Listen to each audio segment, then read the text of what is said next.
الرحمن الرحیم۔ آج یکم رجب ہے، جس کی بہت زیادہ فضیلت احادیث میں بیان کی گئی ہے۔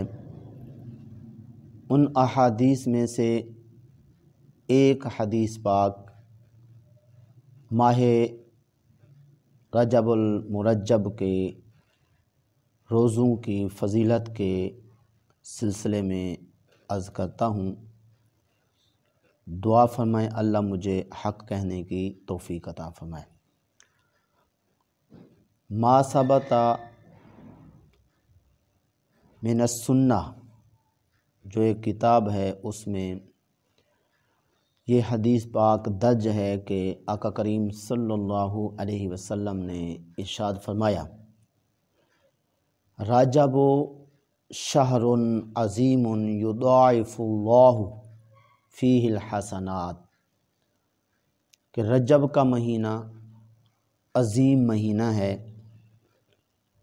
اللہ پاک اس ماہ مبارک میں نیکیاں دگنی چگنی کر دیتا ہے، یعنی جو اس ماہ مبارک میں کوئی نیکی کرے تو اس نیکی کا اسے دگنا چگنا ثواب عطا فرماتا ہے۔ پھر آگے اس ماہ مبارک کے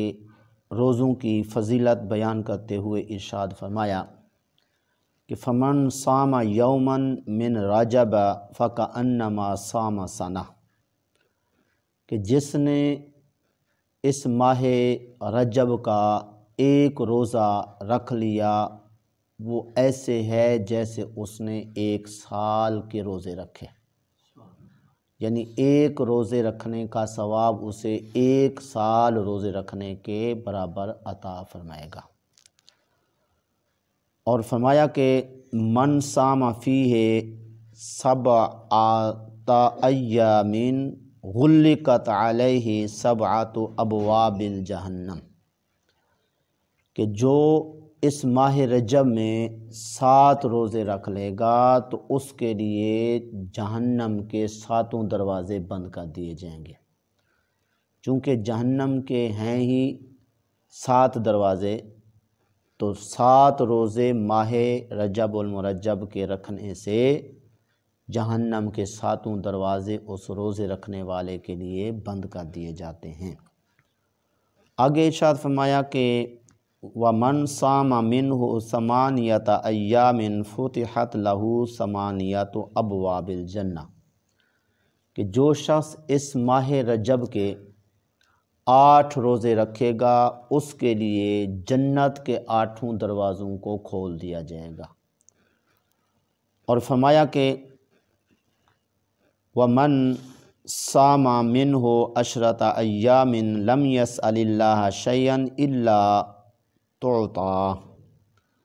کہ جو شخص ماہ رجب المرجب کے 10 روزے رکھ لے گا وہ جو بھی چیز مانگے گا اللہ تعالیٰ اسے ضرور عطا فرمائے گا۔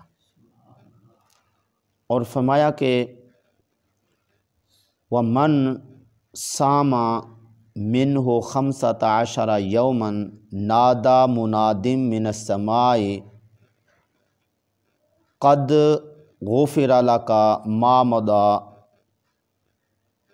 کہ جو شخص 15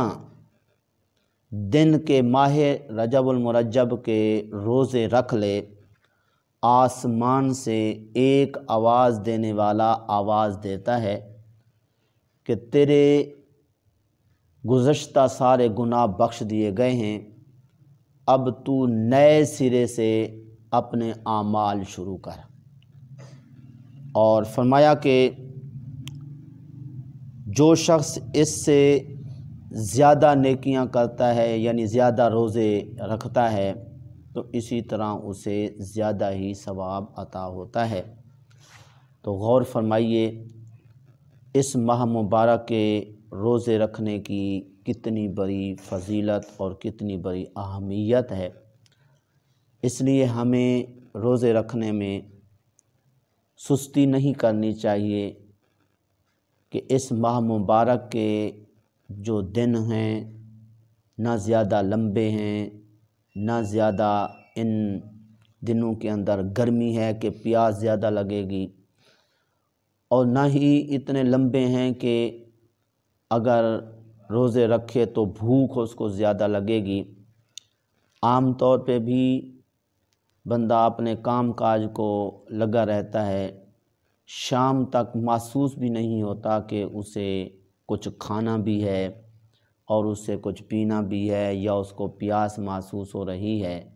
بلکہ سارا دن کھائے پیے بغیر بھی گزر جاتا ہے لیکن محسوس نہیں ہوتا۔ کیوں نہ فائدہ اٹھاتے ہوئے روزے ہی رکھ لیے جائیں کہ مفت میں اتنا عظیم ثواب بھی مل جائے گا، اور اسی ثواب کی برکت سے دنیا و آخرت بھی اچھی ہو سکتی ہے۔ تو اب رہا سوال یہ، اگر کسی کی رات کو آنکھ نہیں کھلتی ہے تو صبح نماز کے وقت اس کی آنکھ کھلی، یا اللہ نہ کرے سورج بھی نکل آیا اور کافی دیر کے بعد اس کی آنکھ کھلی، تو وہ اگر روزہ رکھنے کا جذبہ رکھتا تھا لیکن رات کو نیت تو اس کی یہ تھی کہ صبح اٹھ کے سحری کھائے گا اور روزہ رکھ لے گا، لیکن اب جو ہے شوق بھی ہے روزہ رکھنے کا اور ٹائم بھی سحری کا گزر گیا ہے، اب اسے کیا روزہ رکھنے کی نیت جو ہے وہ درست ہوگی، اور روزہ وہ اس وقت سے اگر رکھ لے تو اس کا روزہ ہو جائے گا؟ ہاں، فقہ کے اندر لکھا ہے کہ جو نفلی روزہ ہے وہ ضروری نہیں ہے کہ صبح صادق سے پہلے یعنی سحری کے وقت سے ہی رکھا جائے، بلکہ دن کو جس وقت چاہے وہ نیت کر سکتا ہے زوال سے پہلے تک۔ تو زوال سے پہلے تک نفلی روزے کی نیت ہو سکتی ہے، لہٰذا اگر بالفرض کوئی سحری کے وقت نہیں اٹھ سکا اور سحری کا وقت نکل گیا، صبح صادق ہو گئی ہے، تو زوال سے پہلے تک نیت جو ہے وہ روزے کی جا سکتی ہے۔ بلکہ اگر زوال سے پہلے اس نے روزے کی نیت کر لی تو پہلا جو وقت اس کا صبح صادق کے بعد گزرا ہے، تو اس میں چونکہ اس نے نیت نہیں کی تھی روزے کی، لیکن زوال سے تھوڑا وقت پہلے جو ہے وہ روزے کی نیت کر رہا ہے، تو پہلا پورا وقت اس کا نیکیوں کے اندر جو گزرے گا، یہاں تک کہ اگر کوئی نیکی نہیں بھی کر سکا وہ نیکی بھی اس کو مل جائے گی۔ جیسا کہ آقا کریم صلی اللہ علیہ وسلم کے ایک صحابی تھے، ان کو کہا گیا، یعنی کہ کسی اور صحابی نے کہا میں نے گھوڑا بیچنا ہے، آپ اس کے پاس گئے، اس کے ساتھ ریٹ جو ہے وہ طے کرتے رہے یہاں تک کہ اشراق کا وقت جو ہے وہ گزر گیا۔ ظاہر ہے اب اشراق کی نماز کا ایک خاص وقت ہے، اس میں وہ نہیں پڑھ سکے۔ اب جب بحث کرتے کرتے آخرکار اس بات پر پہنچے کہ گھوڑے کے بیچنے والے نے کہا میں نے گھوڑا بیچنا نہیں ہے، اور خریدار نے کہا کہ اگر تو نے بیچنا نہیں تھا تو مجھے پہلے بتا دیتا، اب دیکھیں میری اشراق کی نماز رہ گئی ہے اور بیمار پوسی کرنی تھی، وہ جو ثواب ہے وہ رہ گیا ہے میرا، اور کئی ساری نیکیاں میری تیرے اس بحث کرنے سے رہ گئی ہیں جی، تو اس طرح میرا اتنا بڑا نقصان آپ نے کیا ہے، اور ظاہر ہے کہ ان نیکیوں کے نہ کرنے کے سبب آپ بنے ہیں، تو اس لیے یہ تم نے اچھا نہیں کیا۔ پھر اس کے بعد وہ فرمانے لگے، اچھا آقا کریم صلی اللہ علیہ وسلم کا ایک فرمان مجھے یاد آ رہا ہے، میں اس پہ عمل کر لیتا ہوں، اس طرح آپ